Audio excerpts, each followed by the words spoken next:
foolish pride aside in acknowledgement of your goodness. Everything is the Lord's in the earth in its fullness. It's M-A-D-I-O Mario, and I'm inviting you to tune into Entertainment Fridays on the Bahamas tonight. Access now at 7:30 p.m. You miss it, you diss it. Earth to fall, but was caught before he fell. Was so hard-headed, too stubborn to ask for help. That's the Bahamas tonight. Access now, weekdays, 7:30 p.m. Only the sun covers the Bahamas better. Your number one team in the North. Only the sun covers the Bahamas better. And that is going to do it for us here in the North. I'm Ramiko Knowles. Thanks so much for tuning in. And I'm Jay Philippe. The Bahamas Tonight is coming your way next. ZNS News is brought to you by the new BTC. Fiber is here. Faster, stronger, more reliable. Together, we are unstoppable. Switch today. On our broadcast this Wednesday night, the Davis administration announces plans to borrow more than $200 million to fund the construction of the critical care hospital in Western New Providence. The case the Prime Minister makes for why this is needed and why it is needed now. An early morning stabbing incident leaves one man dead in the Gambier village community on edge. The latest on the investigation into the country's latest homicide now at 11. And a blue wave who's making waves and bringing her buddies along for the ride. You'll meet this amazing Sinan student determined to change lives through kindness. Those stories plus the day's other news. This late night, Wednesday, December 3rd, 2025.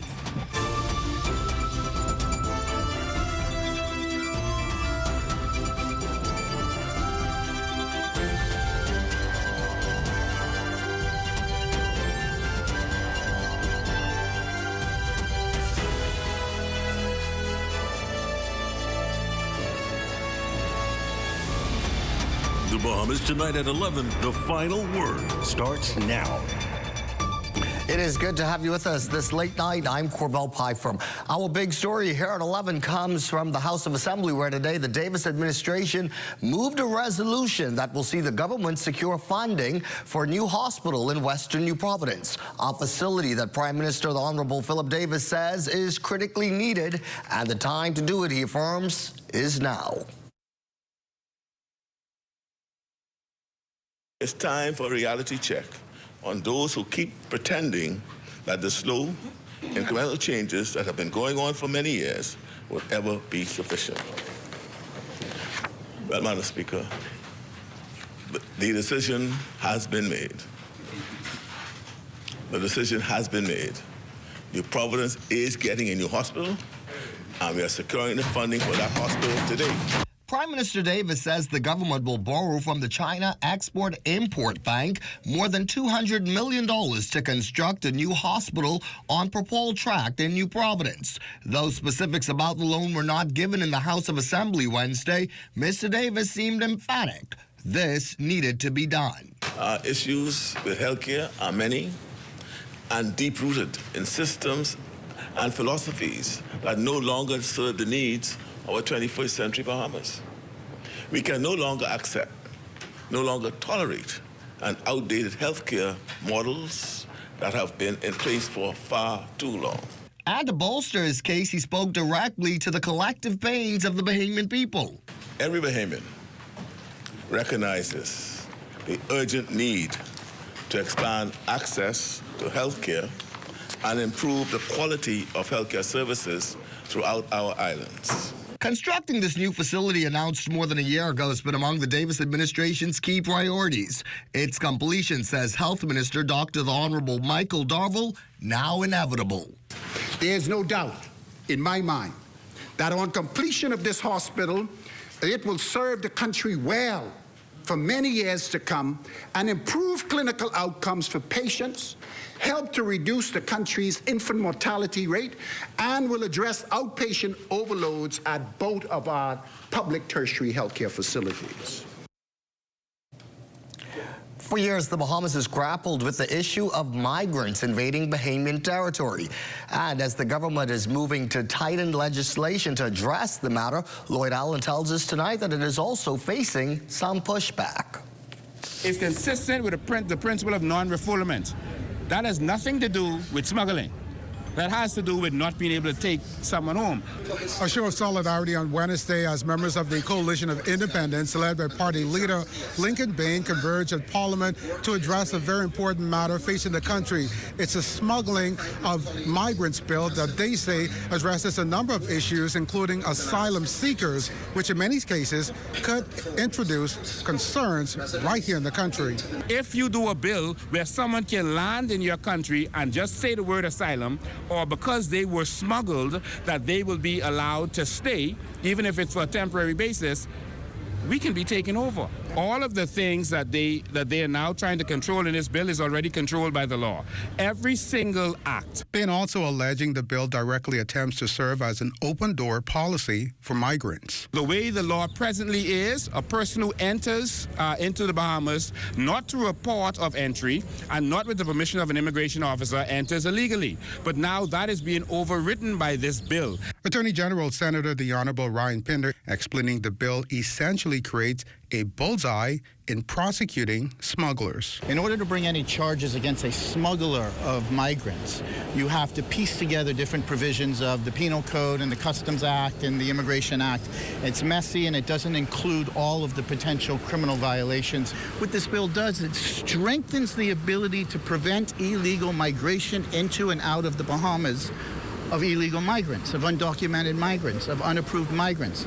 So it's actually a bill to strengthen our provision. Pinder adds that the passing of the bill will introduce stronger levels of anti-migrant laws. To allow us to better prosecute, to allow us to have stiffer penalties and have a clear cause of action in the courts and in prosecutions on smuggling matters. If you would look at the clause, and it's clause 11, and I note that when Lincoln Bain put it out in the public domain, he did not put the entire clause out in the public domain, which is really an attempt to gaslight the Bahamian public, and it's not acceptable, frankly, and he deserves to be condemned for doing it. The smuggling of migrants bill has so far been tabled but not debated in the House of Assembly. For the Bahamas Tonight, I'm Lloyd Allen. In somewhat related news here at 11, the Department of Immigration responding to claims of brutality towards a Haitian national, which has caused quite a stir in the local Haitian community and on social media. At 11 for us tonight, here's Leah Cooper. Haitian national Fagan Laguerre's whereabouts has been a concern for the past 6 days. This as claims on social media that he was allegedly brutalized, reportedly revived twice, required multiple doctor's visits, including an MRI. Haitian Bahamian activist Louis Georges said he received calls from his family after Laguerre was taken into custody at the Carmichael Road Detention Center. Primarily from his fiance who's in Haiti and his sister-in-law who's in New York. They would have expressed their concerns, crying over the phone, stating that reports that they're receiving is that he passed away. After much research, making a public post, receiving some phone calls afterwards, it would have been verified and confirmed that he was not deceased. And in fact, he was at the detention center. Immigration Director Stephen LaRota confirms Laguerre was arrested on Sunday, November 23rd. On Monday morning, he complained of some medical issues. He was taken to the detention center clinic where he was seen. The concerns could not be resolved at that point, and so EMS were called in. They looked at him, and in the abundance of caution, they took him to A&E for further review and assessment. LaRota adds that Laguerre returned to the detention center that Monday and charged with overstaying on Tuesday. His fine was paid on Thursday and returned there on Thursday evening. Somewhere on Saturday, we were not satisfied that his health was where it should be. On the following Monday, LaRota says he was taken to Oak Tree Medical, where a third review was conducted and again determined that he was fit for travel. None of the reports that I've seen from A&E or from Oak Tree is showing any kind of trauma or any kind of physical injury or anything to that effect. Now, ZNS News has also obtained several medical documents supporting this statement. Louis Georges' claims, though, are quite the contrary. The claims are being made that he was physically abused, both on the bus and at the detention center. Director LaRota acknowledges the situation could have been handled differently. We want to be transparent to the public, and we want them to understand that what we do, we don't do in darkness. We do everything according to law, according to international standards, and in best practice. And we do it safely, and we do it humanely. For the Bahamas Tonight, I'm Leah Cooper. Thank you, Leah. Time for a quick break here, but in a moment, today's other news, including the Prime Minister's message to local hoteliers. You're watching the Bahamas Tonight at 11. That story and more when we come back. There are some things that are undeniably Bahamian. A good count salad, junkanoo, the way we worship, the way we take care of one another, all undeniably Bahamian. And right in the midst of our iconic things, places, and people is Commonwealth Bank. Increasing access, sponsoring dreams, working alongside Bahamians to increase the quality of their lives for more than 60 years. Commonwealth Bank, nothing more than being Bahamian. Commonwealth Bank, leader in personal banking services. Bahamas, let's go! The 7th Caribbean Baseball Cup hits the Andrew Rogers Stadium December 3rd to the 8th. Watch Team Bahamas as they battle Curacao, the Dominican Republic, U.S. Virgin Islands, and St. Martin. Games start at 3 p.m. and tickets are on sale now. Bring the noise, bring the pride to the Caribbean Baseball Cup. Be there. It's a Holy Frosty Christmas, and Wendy's and Coke is bringing the chill. This year, when you upgrade any Wendy's combo to a large, you can instantly win big with the Upgrade and Win Christmas giveaway. We're talking travel gift cards, gadgets, holiday treats, and prizes that make your Holy Frosty Christmas shine. Just upgrade your favorite lunch combo, scan the QR code on your receipt to enter, and let the holiday magic begin. Enjoy great tasting food and win big this Christmas with Wendy's and Coca-Cola's Upgrade and Win. Rules and restrictions apply. Throughout our lifetime, we must all make decisions. No matter how we choose, the right one just needs to be made. Like having J.S. Johnson Insurance Agents and Brokers as your insurance partner. We've been serving the Bahamas for over 100 years. Whether you need home, motor, marine, or commercial insurance, make the right decision. Call 397-2100 or visit jsjohnson.com. JS Johnson Insurance. Peace of mind. This portion of the news is brought to you by the 7th Caribbean Baseball Cup Championship. Come out and support our athletes in action. And as we continue with the day's other news, this Wednesday night, members of the Bahamas Hotel Tourism Association reflecting on the challenges and successes of the past year while charting the way forward for the next 12 months during their annual general meeting at the Bahamas Resort today. The tourism stakeholders also heard from the Prime Minister, who challenged them to do more to advance the sector. Fern Kerry reports. The nation's chief, Prime Minister, the Honourable Philip Davis, urging stakeholders and industry partners in the hotel sector to use modern technology in order to ensure that the tourism product remains sustainable and in line with international competitors. Prime Minister Davis also urged hoteliers to do more to write a new chapter in tourism where record arrivals go hand in hand with record progress for Bahamians. For the next AGM, I wish for every major property, every major tour operator to be able to show one new ladder for Bahamian advancement that did not exist today. A mentoring scheme, a scholarship, a fast-track program for outstanding line staff, a plan to move more Bahamians into general management, financial controllers or executive chef and director roles. The government will play its part in training and policy, but culture on the ground is set by you. Meantime, members of the Bahamas Hotel Tourism Association described the past year as tumultuous due to the socio-economic political environment in the global community. However, the Bahamas Hotel Tourism Association's chair expressed optimism about what's to come in 2026. Market diversification has been one of our strongest tools. We've worked to expand our global reach, thereby ensuring that Nassau and Paradise Island is not overly dependent on any single market. Instead, we've strengthened our reach across and efforts across the UK and Canada, while continuing, and let me stress that, while continuing them in key U.S. regions. Latin America is also on our radar, and preliminary work has already begun. Bahamian vendors and allied members also attended the meeting, showcasing their Bahamian storecraft, art, and other items. For the Bahamas Tonight, I'm Fern Carey. Thank you, Fern. The historic Gambier village became the backdrop of the country's 75th homicide. As police tonight comb the community in search of clues, another family is left to make funeral arrangements. We hear more tonight from our Leah Cooper. A family grapples with unbearable grief tonight as police work to piece together what led to a deadly stabbing that claimed the life of a man here in the capital. Officers say the incident unfolded early this morning along Fernando Road, rocking the quiet Gambier village community. Police responded and discovered an adult male in his early 30s and is a resident of the area with lacerations to the upper body. Police didn't reveal much more, but loved ones in the area identified the victim as Kevin Poitier.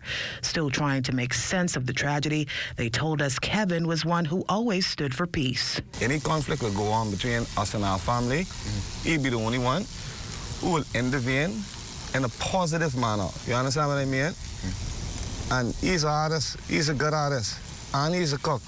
So what leads to this? I don't know. Teary-eyed, another relative who asks for their voice to be distorted says they're still struggling to accept how Kevin's life was taken. Shot right away. They killed him and just left him like nobody's child. He is somebody's son, somebody's brother, someone's uncle. He's somebody. When asked what message they'd send to Kevin's killer, their response, raw and unfiltered. I would say you're sick, you need help. Because it's not about him, it's about you. And it's sad because you have family, you have people too. He was someone's child, someone's brother. And karma, there's karma. No one go untouched. Police say they're questioning a male in connection with the case, and they're urging anyone with information, no matter how small, to contact the Criminal Investigations Department. For the Bahamas Tonight, I'm Leah Cooper. The Bahamas Chamber of Commerce and Employers Confederation recently elected new members. One of those members making a bit of history by becoming the youngest in the Chamber's history. 2025 has proved to be quite a year for 24-year-old Tristan Hanna.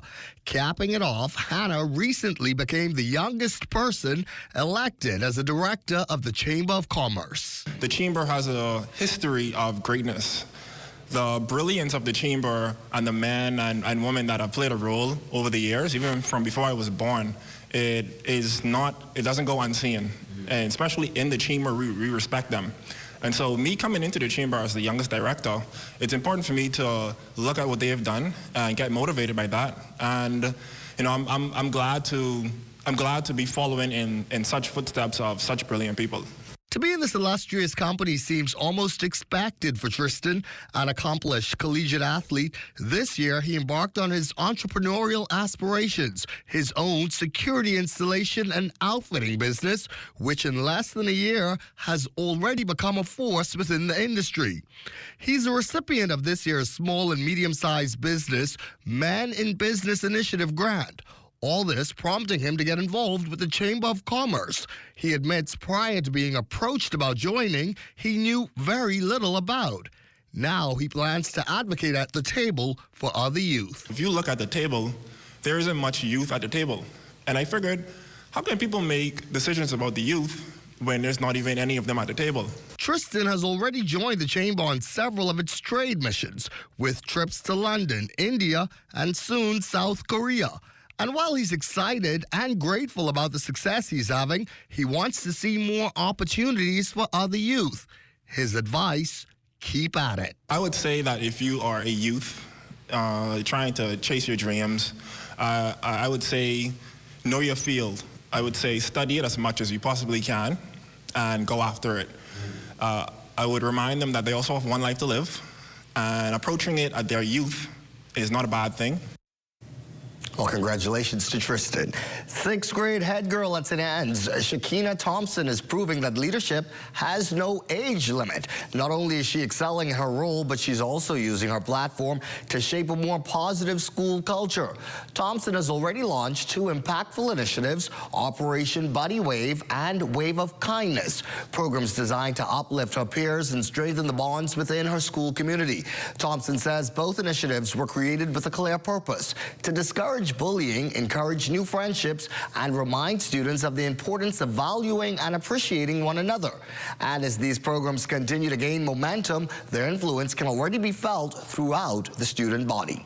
The reason that I decided to do Operation Buddy Wave is because there are new students at the school, and I feel that sometimes they could be lonely and not have any friends. So I feel that it would be a good opportunity for them to be able to come together and talk with one another so that they won't be lonely in school. And the reason that I did Wave of Kindness is because when I first came to St. Anne's in grade 3, I felt that the school was enormous, and I felt that I didn't really fit in. So I feel that now that I have a voice, I could make a difference in our school. Wow, she's only in 6th grade. We're going to be hearing a lot more from Shakina Thompson. The Bahamas tonight at 11 turns to sports next. Here's Amajal with a preview of what's ahead. Jazz Chisholm hoping to build the country's next big sports facility. Details of that story and more coming up in sports. How many of them would you like? 20 in it. Thank you so much, man. $10, that's it. The Marcos got that deal, but...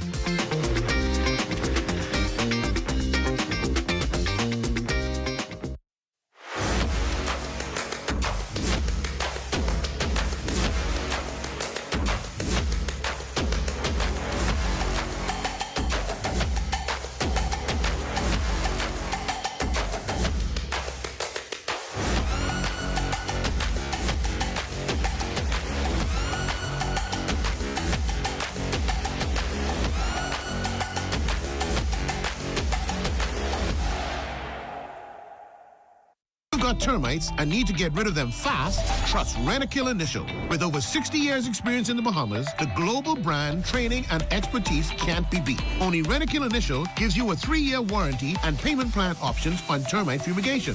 No one can match the range of treatments we offer, such as fumigation, pre-construction treatments, termite monitoring, and more. No matter where you are in the Bahamas, we will come to you. When it comes to complete termite eradication, there's only one name: Rentokil Initial. The internet isn't just for surfing. There's a sea of shoppers buying online, and you can connect with them on Tingsy. Tingsy is the SBDC's online storefront built for Bahamians. Take your business to the next level by selling to customers online, both at home and around the world. People want Bahamian things, and if you got things to sell, sell on Tingsy. Find out how you can connect with a sea of buyers by visiting tingsybahamas.com.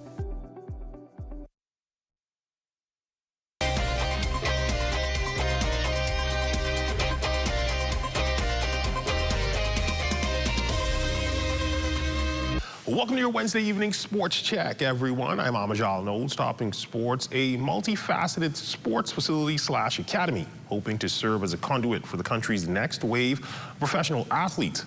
This is the goal of Bahamian baseball superstar Jazz Chisholm Jr. Over the weekend, the New York Yankees' second baseman speaking to reporters on the sidelines of his little league over at the Bull Sporting Complex, saying that this dream is very close to becoming a reality. The dream is coming through real soon. I think we're going to be able to get our facility up and going. And it's not only just a facility just for baseball, but like multiple sports. I've been talking to John Quell a lot about, the academy aspects of it, finding some space and some land to build a big academy, big enough for basketball, baseball, football, track and field, soccer, volleyball, for all the kids in the Bahamas, just whatever their interest is and whatever we can help them with as professional athletes of the Bahamas. So for me, we got a lot coming in the next 2 to 3 years. Hopefully we get it started next year. But for sure, in 2 years, we're going to have the facility of our dreams that we've always wanted as professional athletes in the Bahamas for all sports.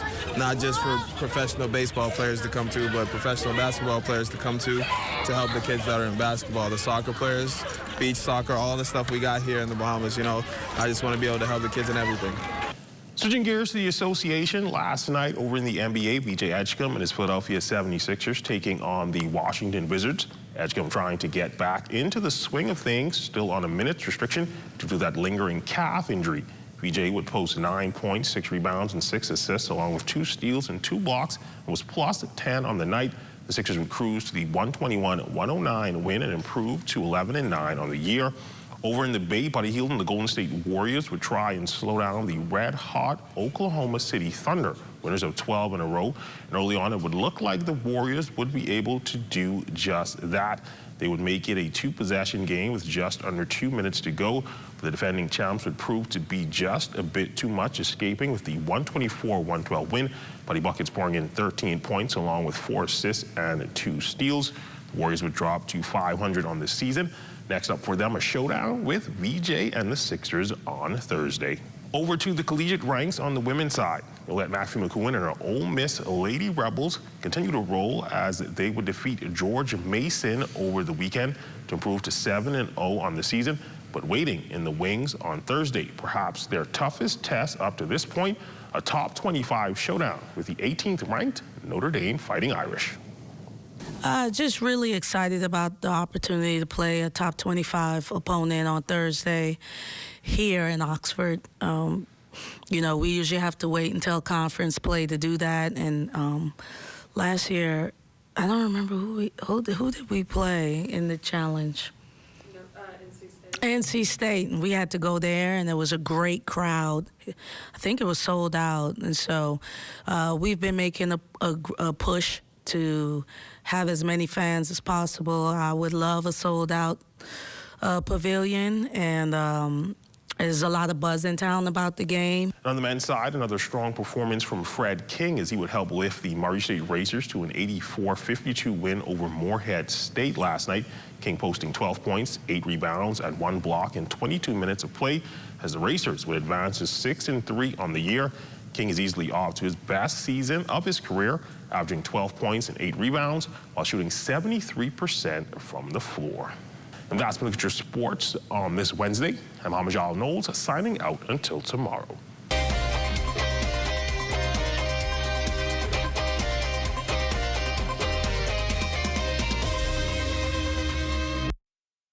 Bahamas, let's go! The 7th Caribbean Baseball Cup hits the Andrew Rogers Stadium December 3rd to the 8th. Watch Team Bahamas as they battle Curacao, the Dominican Republic, U.S. Virgin Island, and St. Martin. Game start at 3 p.m. and tickets are on sale now. Bring the noise, bring the pride to the Caribbean Baseball Cup.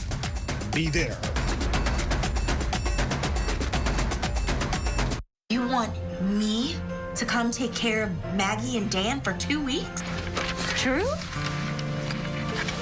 Back? Are you two boyfriend and girlfriend? No. This is going to be a really magical Christmas for them because of you. All the work that you've been doing. Okay, I think they're nosy, but they must really like you too.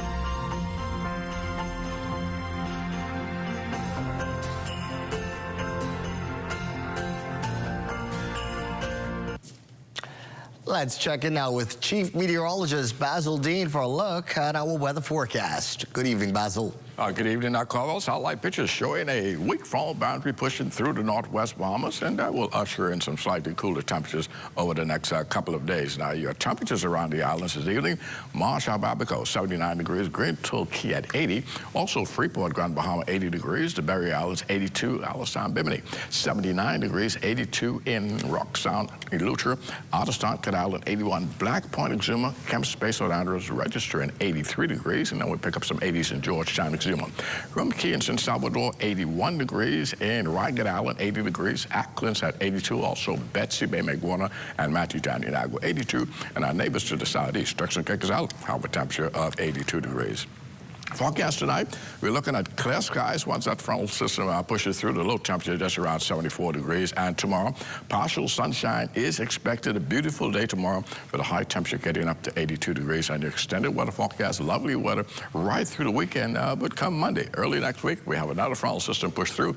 That will bring in some clouds, some showers on Monday. But thereafter, once again, the skies open up with lots of sunshine returning to our forecast area. But temperature-wise, we will see those cooler temperatures behind that second front, which will happen early next week. Corval. And thank you, Basil, and thank you for being with us this late night. I'm Corval Pyfrom, and for all of us, take care, be well, and remember, we will be looking to see you again right back here tomorrow evening. Good night.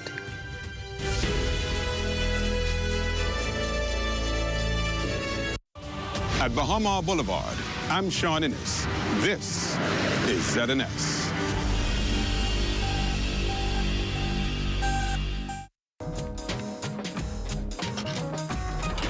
Here you go. Have a Merry Christmas. You know, Santa knows you've been naughty.